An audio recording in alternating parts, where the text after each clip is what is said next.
Good morning, students. Welcome.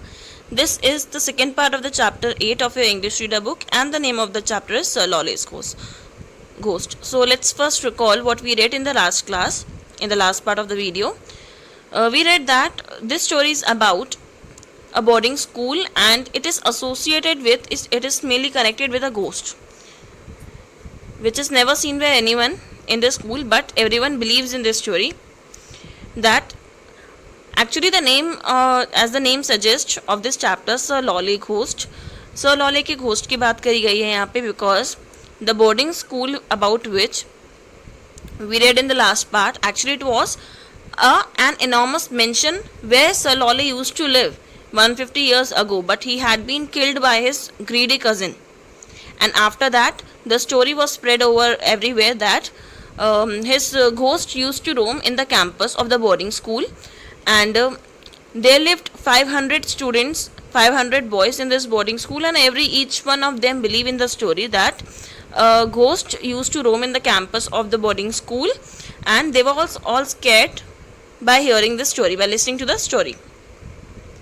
But only a new admission named Arjun, he didn't believe in the story. He was 12 years old boy, but he didn't believe in the story because he didn't believe in ghost. उनको ghost वगैरह की stories में विश्वास होता ही नहीं था, तो उन्हें इस स्टोरी में भी बिलीव नहीं किया. But then Rustam, a boy Rustam, who was the prefect of the dorm, he made a plan and involved all the boys of the dorm so as to scare Arjun. उन्होंने एक प्लान बनाया रुस्तम ने कि हम अर्जुन को डराएंगे और बिलीव करवाएंगे घोस्ट की स्टोरी में, ताकि अर्जुन भी डरे और घोस्ट की स्टोरीज में बिलीव करे. But what happened at last, जो सब रुस्तम ने प्लान करा था अर्जुन को डराने के लिए, एक्चुअली वो सब चीज़ें रुस्तम के साथ होने लगी. जिस रात वो प्लान को एग्जीक्यूट करने वाले थे उस टाइम वो थोड़ा सा लेट उठ गए थे, एंड जो सब चीज़ें वो करने वाले थे अर्जुन के साथ, वही सब चीज़ें इनके साथ हो रही थी. तो उनको लगा कि उन्हें सच में एक घोस्ट देख लिया है. तो उस टाइम तो वो काफ़ी ज़्यादा डर गए थे. एंड देन नेक्स्ट डे जब वो उनको एक क्लीन शर्ट चाहिए थी, तो वो किट रूम में गए अपनी एक शर्ट उठाने. तो वहाँ पे उन्हें सुना मैट्रॉन स्कूल के वॉशरमैन को डांट रही थी about for not washing the pillow case properly. And by listening to the voice he stopped over there. Rustam वहीं रुक गए एंड डोर के बगल में खड़े होकर सारी बातें सुनने लगे. So let's read today's part. What can I do, madam? The washerman defended his washing. That pillowcase had huge patches of red ink on it. You know how difficult it is to wash off red ink. तो ये क्या, कौन है? ये matron है, ये pillowcase है, and he is the washerman and Rustam is standing over here. तो वॉशरमैन अपने आप के बचाव में बोलते हैं कि मैम मैं क्या कर सकता हूँ, पिलोकेस पे काफ़ी बड़े बड़े रेड इंक के निशान हैं, और आपको पता है कि रेड इंक के निशान को वॉश करना कितना ज़्यादा डिफ़िकल्ट होता है. Red ink on the pillowcase, Rustam froze. Rustam ने जैसे ही आवाज़ सुनी कि रेड इंक पिलोकेस पे, रुस्तम बिल्कुल ठंडे पड़ गए और रुक गए की प्लेस पे. Was this the pillowcase that had been bloodied with red ink to become the ghostly pillow. तो अपने मन में सोचने लगे रुस्तम कि क्या ये वही पिलो केस है जिससे मैं रात में डरा था और जो मुझे लग रहा था कि इसमें ब्लड के निशान है, बट एक्चुअली ये तो रेड इंक के निशान हैं जो घोस्ट का पिलो बनकर मुझे डराने आया था. क्या ये वही पिलो है? वो अपने मन में सोचने लगे. Every student at sir Lawley's was expected to mark his name on all the items of clothing so it wouldn't be difficult to trace the pillow case owner. तो क्या होता था, वहाँ पे जो भी सब बच्चों को बेडशीट और पिलो वगैरह दिए होते थे, सब लोग को बोला जाता था कि अपना नेम वहाँ पे लिखना है. तो पिलोकेस के ओनर को पिलोकेस किसका है ये पहचानना आसान था, बिकॉज मैट्रॉन ने नेम चेक करा और वहाँ पे क्या लिखा हुआ था. Let's read. The matron seem to have same idea for she snatched the pillowcase from the washerman and examined it. इनके दिमाग में, मैट्रॉन के दिमाग में भी यही आइडिया आया कि मैं देखती हूँ पिलोकेस किसका है. वॉशरमैन से उन्होंने पिलोकेस लिया और नेम को चेक करने लगी. Arjun, she exclaimed angrily. उन्हें एंगर में, गुस्से में क्या बोला? अर्जुन. मीन्स वहाँ पर अर्जुन लिखा था. Seeing the new boy's name marked on the pillow case, this boy is getting worse and worse. जैसे उन्हें इस बॉय का नेम देखा पिलो केस पे और फिर वो बोलने लगी ये बॉय तो दिन पे दिन खराब होता चला जा रहा है. Last week there was a complaint that he had taken a pair of white gloves from the band room and stuffed them with clay from the sculpture room. The clay had dried in the gloves to make it look like a pair of white hands. फिर वो बोलती हैं washerman को कि last week में भी इनकी complain आई थी इस अर्जुन की कि लास्ट क्या करा था इन्हें एक बैंड रूम से, मीन्स जहाँ म्यूज़िक रूम होता है वहाँ से उन्हें वाइट ग्लव्स उठाए, और स्कल्पचर रूम से जहाँ पे मूर्तियाँ वगैरह बनती हैं वहाँ से उन्हें क्ले उठाई और उस ग्लव्स के अंदर भर दी, और वो ग्लव्स अब सूख गए जो अर्जुन ने यूज़ किए थे ना डराने के लिए, पिलो केस से अटैच कर लिए थे ग्लव्स को, वो एक्चुअली वही थे जो उन्हें खुद प्रिपेयर करे थे अर्जुन ने. Suddenly she noticed the prefect standing there, absolutely still and pale-faced, and asked, "What's the matter, Rustam? You look like you have seen a ghost." Matron ने झटके से पीछे देखा और देखा कि ये तो रुस्तम है प्रीफेक्ट स्कूल के, और वो बहुत ज़्यादा डरे हुए खड़े हुए हैं, बिल्कुल पेल फेस्ड हैं. तो उन्हें पूछा, क्या हो गया रुस्तम, तुमने क्या कोई भूत देख लिया, क्या कोई घोस्ट देख लिया? Rustam was actually having some very unprefect like thoughts. That cheeky rascal Arjun, but he only shook his head as mumbled, "Seen a ghost? Oh no, ma'am. In fact, I am very glad that I haven't." जैसे ही matron ने पूछा क्या तुमने कोई ghost देख लिया, तो उनके मन में बहुत सारे ऐसे थॉट्स चल रहे थे जो किसी प्रीफेक्ट के दिमाग में, मीन्स एक मॉनिटर, एक लीडर के दिमाग में नहीं आते. अपने मन में वो क्या बोल रहे थे, अर्जुन के बारे में उल्टा सीधा सोचने लगे कि इसने मुझे डरा दिया. एंड देन जैसे ही मैम ने पूछा सीन अ घोस्ट, उनने बोला नहीं मैम, मैंने कोई घोस्ट नहीं देखा और मैं बहुत ज़्यादा हैप्पी हूँ कि मैंने कोई घोस्ट नहीं देखा. सो स्टूडेंट्स, ये हमारी स्टोरी यहाँ कंप्लीट होती है. रीडिंग पार्ट आपको घर पे एक बार रीड करना है, काफ़ी इंटरेस्टिंग सी स्टोरी है. आगे एक्सरसाइज पोर्शन पर चलते हैं. Let's see. Word meanings are written over है. You have to learn all these word meanings. Now true और false. Let's start reading. First, Arjun sincerely believe in ghost. Arjun believe करता था कि घोस्ट में नहीं. He didn't believe in ghost. So the answer is false. F is written over है. The answer is false. Next, second, Rustam was genuinely frightened. Rustam सच में डर गए थे. येस, वो डर गए थे. सो the answer is true. Third, other boys in the dormitory knew who the ghost was. Other boys को जो डॉमेट्री में थे उनको एक्चुअली पता था कि घोस्ट सच में कौन है. नहीं, उनको लग रहा था कि रुस्तम घोस्ट है, बट एक्चुअली कौन था, अर्जुन बनकर आया था. तो answer is false. Fourth, the washerman had successfully wash the red stains from the pillow. Washerman ने अच्छे से वॉश कर लिए थे क्या रेड स्टेन? नहीं, he had not washed. So the answer is false. Read these lines and answer the following question.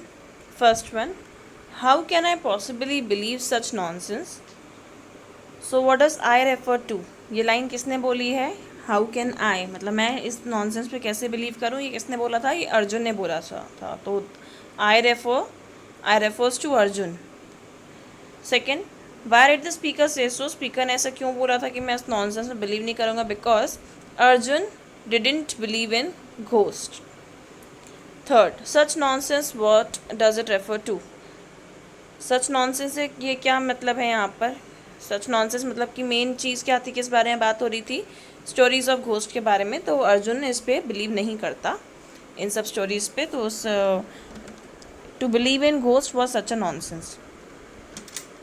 Second, no one notice that Rustam was sitting rigid at horror. Why did no one notice Rustam? Rustam means fear में बैठा हुआ था, डरा हुआ बैठा हुआ था, ऐसे किसी ने नोटिस क्यों नहीं किया? बिकॉज ये रुस्तम का ही प्लान था. सब बच्चों को पता था कि ये सब रुस्तम कर रहे हैं, बट एक्चुअली रुस्तम खुद नहीं कर रहे थे. ये तो उनके ऊपर ही प्लान एग्जीक्यूट हो रहा था, बट कोई और कर रहा था, अर्जुन कर रहे थे. इसलिए किसी ने भी रुस्तम को नोटिस नहीं किया. उनको लगा कि वो एक्टिंग कर रहे हैं. Second, what was the plan? Plan क्या था कि अर्जुन को डराएंगे with a blood stained pillow and a broom attached to it. This was the plan. Third, why was Rustam sitting so? Rustam ऐसे क्यों बैठे हुए थे? Because he was scared. वो काफ़ी डर गए थे. Next, tick the correct option. First one, the school was situated in a forest. This could be an ideal place for a ghost. एक फॉरेस्ट में सिचुएटेड था स्कूल, और ये एक आइडियल प्लेस है घोस्ट के लिए. So the first one, answer to the first one is A. Second, Rustam was scared when he heard the footsteps because Rustam डर गए थे जब उन्हें फुटस्टेप्स की आवाज़ सुनी थी, क्योंकि he was rudely woken up from a deep sleep. वो काफ़ी डीप स्लीप में सो रहे थे, काफ़ी गहरी नींद में सो रहे थे और एक्चुअली एकदम से वो उठ गए थे फुटस्टेप्स की आवाज़ सुनकर।